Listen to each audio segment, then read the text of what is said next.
مجید میں آتا ہے، فرمایا فوجدا، پس انہوں نے پا لیا، انہوں نے پا لیا جس کی تلاش میں نکلے تھے۔ فوجدا عبدا من عبادنا، ہمارے بندوں میں سے ایک بندہ خاص تھا خضر، اس کو پا لیا۔ اور اس بندے کی خصوصیت کیا تھی؟ آتیناہ رحمتا من عندنا، ہم نے اپنی خاص خزانہ میں سے رحمت عطا کی تھی۔ من عندنا،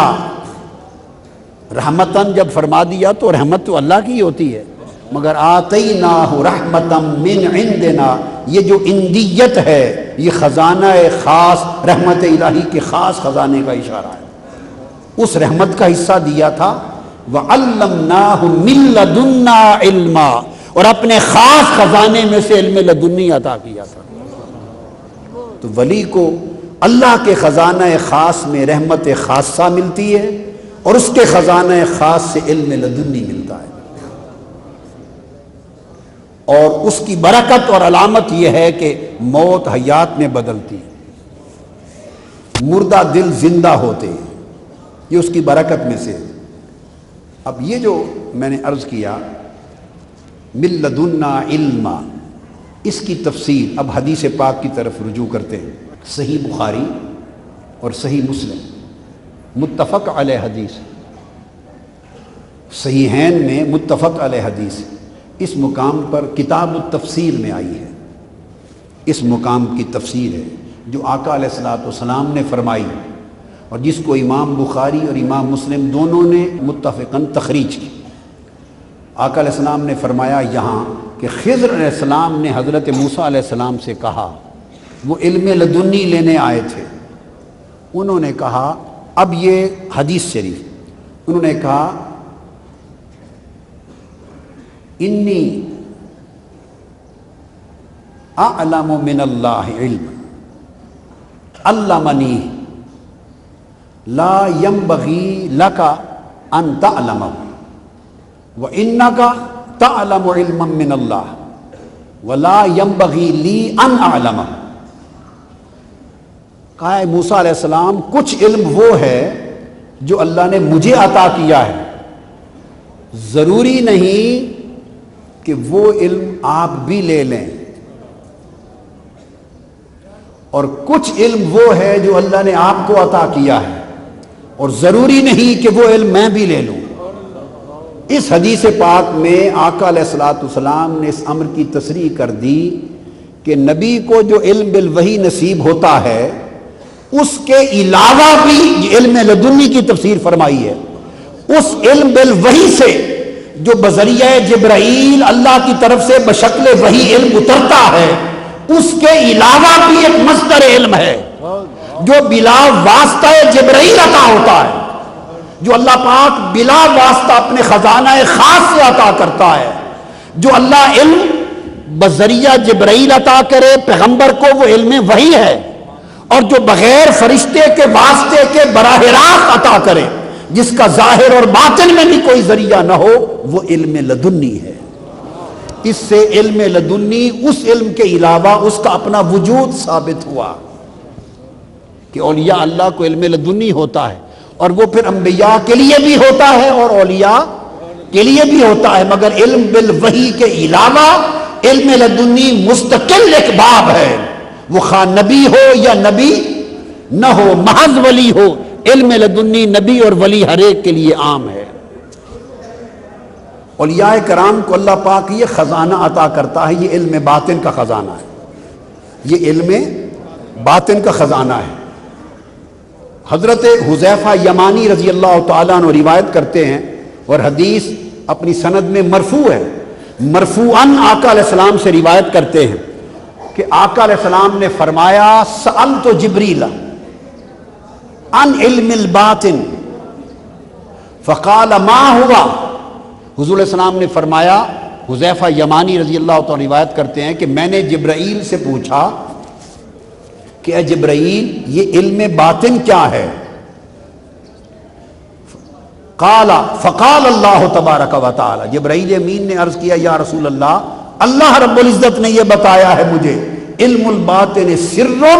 بینی و بین احبائی، علم باطن، علم لدنی ایک راز ہے جو میرے اور میرے دوستوں کے درمیان ہوتا ہے، اس راز تک کسی غیر کی رسائی نہیں ہوتی، میرے اور میرے دوستوں کے درمیان ایک راز ہے، وہ علم باطن ہے۔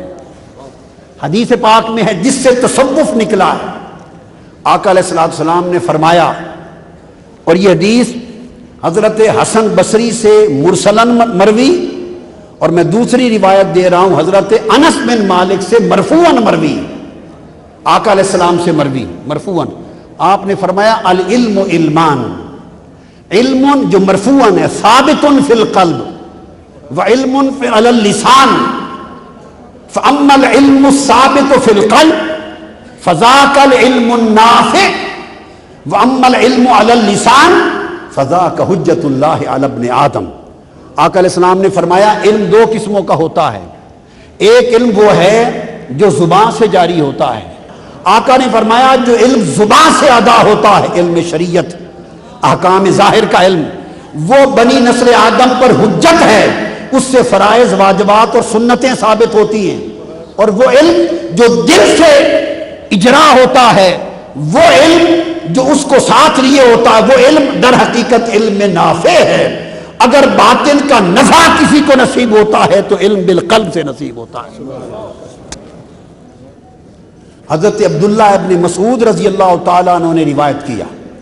انہوں نے فرمایا، عبداللہ ابن مسعود نے، کہ انزل القرآن علی سبعۃ احرف ولکل حرف منہا ظہر و بطن وان علی بن ابی طالب عنده من الظاہر والباطن۔ فرمایا کہ قرآن مجید کو اللہ نے 7 حروف اور قراءات پہ نازل فرمایا، ہر حرف کا ایک ظاہر ہے، قرآن کے ہر حرف کا ایک ظاہر ہے اور ایک باطن ہے، کسی کو ظاہر ملا کسی کو باطن ملا، مگر سیدنا علی ابن ابی طالب، مولا علی اور مرتضیٰ، جن کو حضور نے باب علم مدینہ علم بنایا، ان کی جھولی میں حضور نے سارا ظاہر بھی ڈال دیا اور سارا باطن بھی ڈال دیا، اور ان سے باب ولایت کو فتح کیا، کھولا، اور تمام طرق و سلاسل وہاں سے جاری کیے۔ تو یہ جو علم لدنی ہے اور علم باطن جس کے حامل اور وارث اولیاء ہوتے ہیں، وہ علم ظاہر جو علم بالوحی تھا، وہ تاجدار کائنات صلی اللہ علیہ وسلم کی بعثت کے بعد اس کا نیا سلسلہ منقطع ہو گیا، ختم نبوت کے بعد باب نبوت اور رسالت بند ہو گیا، آقا کے بعد اب کوئی وحی نہ آئی نہ آ سکتی ہے، اب قیامت تک علم بالوحی وہی ہوگا جو تاجدار کائنات نے امت کو دیا، مگر اب اس علم بالوحی کا فیض اللہ رب العزت نے امت کو علم لدنی کی شکل میں منتقل کر دیا۔ اب علم ظاہر کا وہ فیض،